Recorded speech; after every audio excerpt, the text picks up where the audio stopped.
এই যে নন্টে ফোনটে, যাচ্ছিস কোথায়? শোন, একটা দরকারি কাজ আছে। এই আমার স্কুল বোর্ডিং এর বাগানের জন্য আমি একটা বড় ক্যাকটাস অর্ডার দিয়েছি, বুঝলি? তা তোরা গিয়ে সেটা নিয়ে আয়। আচ্ছা স্যার, আমরা নার্সারি থেকে এক্ষুনি নিয়ে আসছি।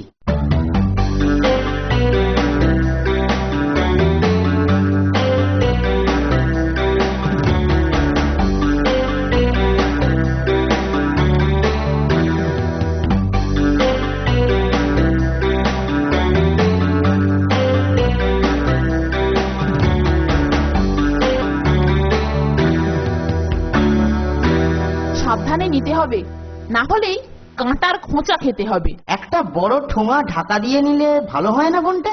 ঠিক বলেছিস, সামনের কেকের দোকানটা থেকে নিয়ে নেবো। তাই চল।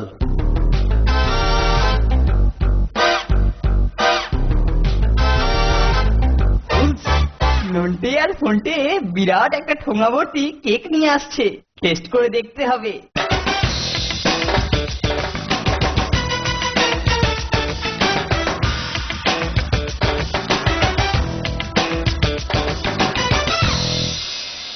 শোন মানিকজোড়, তোরা নিয়ম ভঙ্গ করে বাইরের আজে বাজে খাবার হোস্টেলে ঢোকাচ্ছিস, তাই আমি এটা বাজেয়াপ্ত করলুম।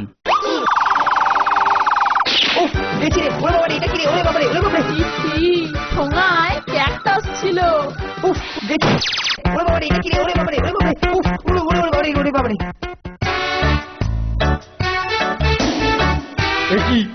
একই আমার সাথের ক্যাকটাস এইরকম ভাবে ভেঙে গেল কি করে? কে এই অবস্থা করলো? হ্যাঁ স্যার, আমরা না স্যার, কেলটুদা এই কাণ্ডটা করেছে। ও টপটা কেড়ে নিয়ে মাটিতে ফেলে দিল। কে? কেলটু বটে? আচ্ছা দাঁড়া, আমি পরে ওর সঙ্গে বোঝাপড়া করছি। তোরা এখন গিয়ে কেকের দোকান থেকে এক বাক্স ভালো ক্রিম কেক নিয়ে দেখি। স্কুল পরিদর্শককে আজকে চা পানে নেমন্তন্ন করব, বুঝলি? ঠিক আছে স্যার, আমরা এক্ষুনি যাচ্ছি। সেরা জিনিস আনতে হবে, বুঝলি নন্টে? সে তো নিশ্চয়ই। আজকে স্কেলটা এবার দেখেনি।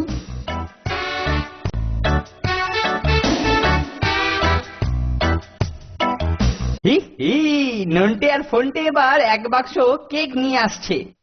এবার আমি ছিপ দিয়ে কেক ধরবো। পেয়েছি। একই মরেছে কেলটো। না কেলটুদা, তুমি এটা করতে পারো না। কে বললো পারি না? নিশ্চয়ই পারি, আলবাত পারি। এই দেখ। এদিকে আসুন ইন্সপেক্টর সাহেব, আপনার জন্য আমি কিছু ক্রিম কেকের অর্ডার দিয়েছি। এই এক্ষুনি এসে পড়লো বলে। কেউ তোকে বাঁচাতে পারবে না,